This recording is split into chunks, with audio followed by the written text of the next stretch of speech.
Good morning students. आज हम start करेंगे हमारी एनसीईआरटी साइंस 10th क्लास का नेक्स्ट चैप्टर जिसका नाम है इलेक्ट्रिसिटी। ठीक है, ये हमारी एनसीईआरटी की जो बुक है उसमें हमारा 12th चैप्टर है। ठीक है, ह्यूमन आई वाले चैप्टर के बाद में। ठीक है, तो इलेक्ट्रिसिटी देखो बेटा, इलेक्ट्रिसिटी के बारे में हम क्या है इलेक्ट्रिसिटी। ठीक है, इसमें हम स्टडी करते हैं चार्ज की। ठीक है, तो इलेक्ट्रिसिटी क्या है, ये फिजिक्स की एक ब्रांच है। It is a branch of physics in which you study of A charge की स्टडी करते हैं बेटा। ठीक है, तो इलेक्ट्रिसिटी को हम दो भागों में बांटते हैं, स्टैटिक इलेक्ट्रिसिटी और करंट इलेक्ट्रिसिटी। स्टैटिक का मतलब होता है रेस्ट, चार्ज एट रेस्ट। तो the branch of A physics in study of charge at rest is called static electricity. दूसरा है करंट इलेक्ट्रिसिटी, जिसमें हम चार्ज को मोशन में देखते हैं। जब चार्ज मोशन में होता है तो उसकी स्टडी करते हैं, तो क्या कहलाता है, करंट इलेक्ट्रिसिटी। ठीक है, तो देखो बेटा हम स्टार्ट करते हैं। देखो, जो हमारे जीवन यापन के लिए जो साइंस में जो खोज हुई है बेटा, वो बहुत ही महत्वपूर्ण रही हैं। उन्हीं में से एक खोज है बेटा हमारे इलेक्ट्रिक करंट की। देखो, इलेक्ट्रिक करंट है तो आज के टाइम में कितनी क्या क्या चीज़ें हैं हमारे घरों में, कितनी जैसे इलेक्ट्रिक वायरिंग की वजह से बेटा इलेक्ट्रिक बल्ब वगैरह, टेलीविज़न सेट, बहुत सारी चीज़ें हैं जो आज हम यूज कर रहे हैं। ठीक है, तो क्या बोलते हैं हमें, the form of energy associated with electric current. जो इलेक्ट्रिक करंट के साथ जो एनर्जी फॉर्म्ड होती है, एसोसिएटेड होती है, उसको हम बोलते हैं इलेक्ट्रिक एनर्जी। ठीक है, क्या बोलते हैं हम उसको, इलेक्ट्रिक एनर्जी। तो हम स्टार्ट करते हैं बेटा, सबसे पहले हम स्टडी करेंगे बेटा चार्ज की, क्योंकि कंप्लीट चैप्टर जो है चार्ज पे ही डिपेंडेंट है। ठीक है, तो करंट इस वजह से हमारे इसमें करंट के बारे में है, लेकिन हम पहले बात करेंगे चार्ज की, क्योंकि अगर चार्ज के बारे में ही नहीं पता होगा तो हम करंट के बारे में स्टडी नहीं कर पाएंगे। तो इलेक्ट्रिक चार्ज, देखो चार्ज क्या है बेटा, चार्ज किसी भी ऑब्जेक्ट की एक प्रॉपर्टी है बेटा। ठीक है, जो क्या करती है, जो इलेक्ट्रिकल और मैग्नेटिक फिनोमिना शो करती है। ठीक है, वो हमारी क्या कहलाती है, charge. A property associated with object due to which they show electrical and magnetic phenomena is called a charge. अब चार्ज कितने टाइप का होता है बेटा, सबसे पहले बेंजामिन फ्रैंकलिन एक साइंटिस्ट थे, फैफ डू थे पहले तो, जिन्होंने ये बताया था 2 टाइप्स होते हैं, लेकिन बेंजामिन फ्रैंकलिन ने उनका नाम भी दे दिया था, पॉजिटिव और ए नेगेटिव चार्ज। ठीक है, जो हमारे चारों तरफ जितनी भी अल्टीमेट चीज़ें बेटा वो एटम से मिलकर बनी होती हैं। ठीक है, और एक एटम जो है वो प्रोटॉन, न्यूट्रॉन और इलेक्ट्रॉन से मिलकर बना होता है। ठीक है, प्रोटॉन पे पॉजिटिवली चार्ज होता है, ठीक है, लेकिन इलेक्ट्रॉन पे नेगेटिव चार्ज होता है। और दोनों की वैल्यू क्या होती है, सेम जो होती है 1.6 इंटू 10⁻⁻19। 1.6 इंटू 1.6 इंटू 10⁻⁻19 कूलम, ये इसकी यूनिट होती है। ठीक है, इलेक्ट्रिक चार्ज। अब देखो बेटा, बात आती है कि चार्जिंग ऑफ एन ऑब्जेक्ट, हम ऑब्जेक्ट को चार्ज कैसे करेंगे। ठीक है, तो हम चार्ज, देखो कोई भी जो हमारा एटम होता है या ऑब्जेक्ट हो, एटम से मिलकर बना, और एटम हमेशा मेरा क्या होता है बेटा, न्यूट्रल होता है, क्योंकि उसके ऊपर इक्वल नंबर ऑफ प्रोटॉन और इलेक्ट्रॉन होते हैं, तो वो हमेशा क्या होता है, न्यूट्रल। तो हमारे पास चार्जिंग के लिए सबसे बेस्ट मेथड होता है बेटा रबिंग। क्या, रबिंग। जब दो ऑब्जेक्ट को हम एक दूसरे के साथ रब करवाते हैं, मीन्स रगड़ते हैं।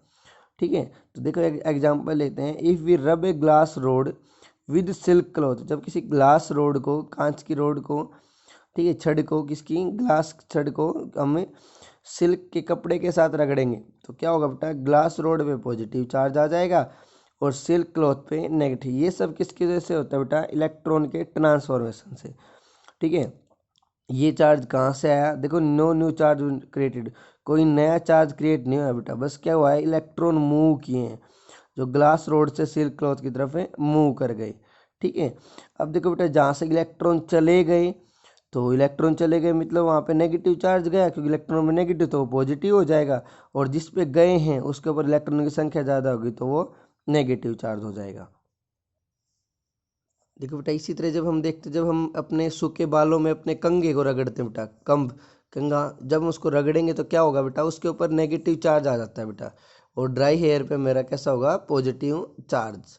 ठीक है, तो ये हमारे पास एक प्रोसेस है जिसमें हम क्या कर सकते हैं बेटा, चार्ज को प्रोड्यूस करते हैं। ठीक है, ये बस क्या होता है बेटा, इलेक्ट्रॉन के ट्रांसफ़र होने से ही चार्ज क्रिएट हो जाता है और कुछ नहीं है। एक अलग मेथड होता है बेटा इसका कंडक्शन का बेटा, ठीक है, क्या होता है कंडक्शन, ठीक है, और एक होता है बेटा कंडक्शन हो गया, ठीक है, मेन तो यही है बेटा कंडक्शन, ठीक है, कंडक्शन की सहायता से, और एक होता है इंडक्शन बेटा, ठीक है। ये हमारे पास 3 मेथड होते हैं चार्ज को प्रोड्यूस करने के, इंडक्शन बेटा, ठीक है। ये जब हम और बाद में करेंगे तो अच्छे से डिटेल हो जाएगी, लेकिन अभी आपकी इतना ही है कि कंडक्शन और इंडक्शन, ठीक है। तो ये सब चार्ज के बारे में। अब हम बात करते हैं बेटा प्रॉपर्टी ऑफ चार्ज। चार्ज की क्या क्या प्रॉपर्टी हैं, तो देखो सबसे पहली प्रॉपर्टी यही बेटा, चार्ज आर 2 टाइप्स, ठीक है, बाय कन्वेंशन पॉजिटिव और नेगेटिव। नेक्स्ट प्रॉपर्टी क्या है बेटा, जो unlike charge attract each other, मतलब देखो अनलाइक में पॉजिटिव और नेगेटिव अट्रैक्ट करेंगे, और जो सेम चार्ज होंगे बेटा, जैसे पॉजिटिव पॉजिटिव नेगेटिव नेगेटिव, वो एक दूसरे को रिपेल करेंगे, ठीक है, क्लियर हो गया। और कोई भी आइसोलेटेड सिस्टम होगा उसका चार्ज हमेशा क्या रहेगा, कंजर्व्ड रहेगा, चार्ज भी कंजर्व्ड, वो हमेशा कंजर्व्ड मतलब कांस्टेंट रहेगा बेटा, किसी भी आइसोलेटेड सिस्टम, मतलब कोई भी सिंगल सिस्टम होगा। नेक्स्ट बेटा इलेक्ट्रिक चार्ज आर क्वांटाइज्ड। ये देखो बेटा quantized means integral multiple of any unit, किसी भी यूनिट का इंटीग्रल मल्टीपल होना, ठीक है। जैसे Q is equal to n की फॉर्म में होगा बेटा। जैसे मान लो एक कोई भी कंटेनर है जिसमें इलेक्ट्रॉन है बेटा, 6 इलेक्ट्रॉन है, तो हमें एक इलेक्ट्रॉन का पता है चार्ज पता है, तो हम उसको कितना लिख देंगे 6 और ये यहाँ पे क्या है, एक इलेक्ट्रॉन का चार्ज है, ठीक है। 6 यहाँ पे क्या है, इंटीग्रल मल्टीपल, ठीक है, जिसको हम लिखते हैं बेटा Q is equal to n. ये चार्ज की हमारी क्वांटाइजेशन प्रॉपर्टी होती है, Q is equal to n, where n is integer and E is the magnitude of charge of electron या प्रोटॉन, मतलब कोई भी यूनिट, ये यूनिट मानने के हमने भाई जिसका चार्ज कितना होगा 1.6। Charge is scalar quantity. अब देखो बेटा स्केलर क्वांटिटी है तो हम उसको डायरेक्ट ऐड कर सकते हैं और सब्ट्रैक्ट कर सकते हैं, क्लियर। फिर अब हम बात करते हैं बेटा यूनिट ऑफ चार्ज। चार्ज की यूनिट क्या क्या है, तो ऐसा यूनिट जो चार्ज की बेटा वो क्या मानी गई है, कुलाम मानी गई है बेटा, क्या मानी गई है, कुलाम, ठीक है। और बहुत छोटी छोटी यूनिट है बेटा, जैसे 1 मिली कुलाम, ठीक है, 10⁻³ 1 माइक्रो कुलाम, 1 माइक्रो कुलाम बेटा 10⁻⁶ कुलाम, ठीक है। अब देखो बेटा इसी तरह एक हम इसका एक न्यूमेरिकल देख लेते हैं। What is the number of electron in 1 कुलाम of charge. अब 1 कुलाम ऑफ चार्ज में इलेक्ट्रॉन पूछ ले कितना। अब चार्ज हो गया बेटा हमारे पास 1 कुलाम, हमें n निकालना है, number of electron means n निकालना है, तो n क्या होगा Q/E। तो यहाँ से n की वैल्यू Q कितना है बेटा 1, E की कितनी हमें पता है 1.6 10⁻⁻19। सोल्व करेंगे तो ये आएगा बेटा 6.25 × 10⁻18। इस तरह से हम यहाँ पे 1 कुलाम में जो चार्ज में है बेटा उसमें हम इलेक्ट्रॉन की संख्या फाइंड आउट कर सकते हैं, ठीक है, क्लियर हुआ। अब हम उसके बाद करते हैं बेटा classification of substance based on electric conductivity. Conductivity क्या होती है बेटा, जो कंडक्ट करवाना, चार्ज को ट्रांसफ़र करवाना, तो उसके बेस पे हमें क्लासिफिकेशन करते हैं बेटा सब्सटेंस की कि कौन सा कंडक्ट करवाएगा, कौन सा कंडक्ट नहीं करवाएगा, ठीक है। तो देखो बेटा हम बात करते हैं इंसुलेटर की। इंसुलेटर बेटा जो मटेरियल डू नॉट कंडक्ट, मतलब इलेक्ट्रिसिटी कंडक्ट नहीं करवाता बेटा, जिनमें से चार्ज ट्रांसफर नहीं होता बेटा, जो चार्ज को अपने अंदर अगर मान लो उनको चार्ज दे दे तो वो वही रखेंगे, उसको आगे नहीं भेजेंगे बेटा, ठीक है। किस वजह से होता है, क्योंकि बेटा उसके अंदर कोई भी चार्ज कैरियर होते हैं जो फ्री चार्ज, जो मतलब चार्ज को ले जाने वाले, वो अवेलेबल नहीं होते। तो इसका एग्जाम्पल है बेटा रबर, ग्लास, प्लास्टिक।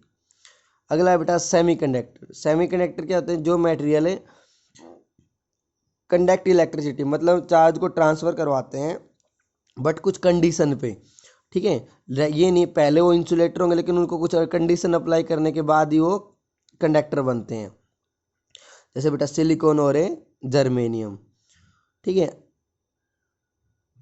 अगला है बेटा कंडक्टर।